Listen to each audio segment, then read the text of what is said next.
Қайырлы күн достар. Бүгін өздеріңізге өте керемет, ауызда ерейтін, өте тәтті, қазіргі таңда мастер-класстарда ақылы түрде сатылып жатқан, үйдегі қарапайым азық-түлікпен жасалатын пирогтың, яғни бәліштің рецептісімен бөліскелі жатырмын.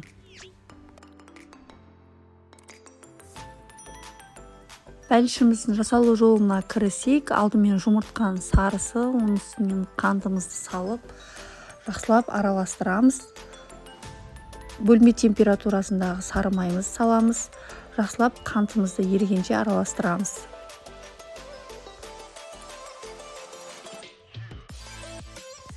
Илегіштен өткізілген ұнымыздың үстінен қамыр қопсытқышымызды салып, ұнға араластырамыз және жұмсақ қамыр илейміз. Рецептіде берілген ұнды ғана қолдануға тырысыңыздар. Егер қатты қолға жабысып жатса, сәл аздап ұн қосып жіберсеңіздер болады. Осылай жұмсақ қамыр илейміз және бетін жауып тоңазытқышқа қоямыз. Енді кезекте жұмыртқаның сарысын, оның үстінен қаймағымызды, дүкеннің 20% қаймақ қолдануға тырысыңыздар. 25% да болады.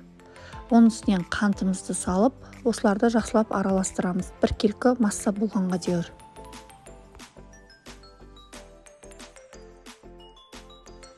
Қалаған алма сортын сыртын ашып, осылай қалауларыңызша қалаған пішінде алмаларыңызды турап алсаңыздар болады.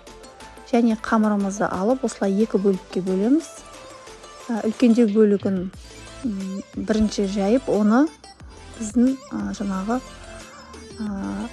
формамыздың астына төсейтін боламыз.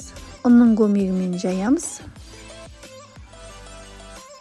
Қалаған форманы алсаңыздар болады. Менде мұнда кальцон үстіне астына фольгамен орап, осылай қамырды екінші бөлігін алып, жанына бортик жасаймын кесіп. Осы кезде пешімізді қыздырамыз.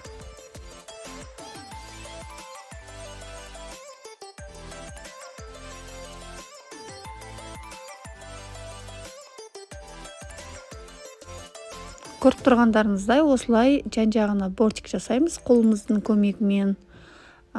Және оның үстінен тураған алмаларымызды саламыз. Және бағанағы салмамызды осы пирогымыздың үстінен осылай барлығына жететіндей етіп, құйып, қасықтың көмегімен бірдей етіп орналастырамыз. Қызып тұрған пеште 180-200 градуста 25-30 минуттай қызарғанша пісіріп аламыз пирогымызды. Пирогымыз піскенше меренге әзірлейміз.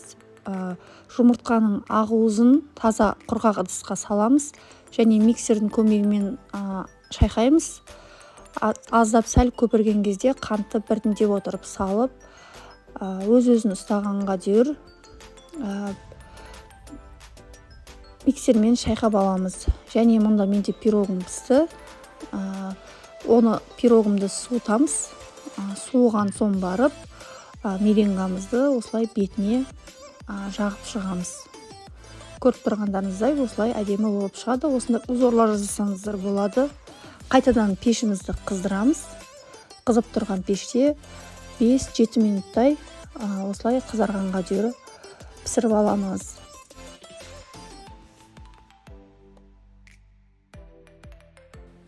Пирогымызды толықтай суытамыз.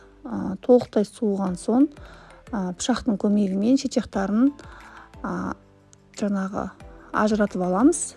Және осы кезде дастарханға ұсынып, жаңағы ұсына берсеңіздер болады. Өте керемет болып шығады. Песочный тесто, оның ішінде алма бар.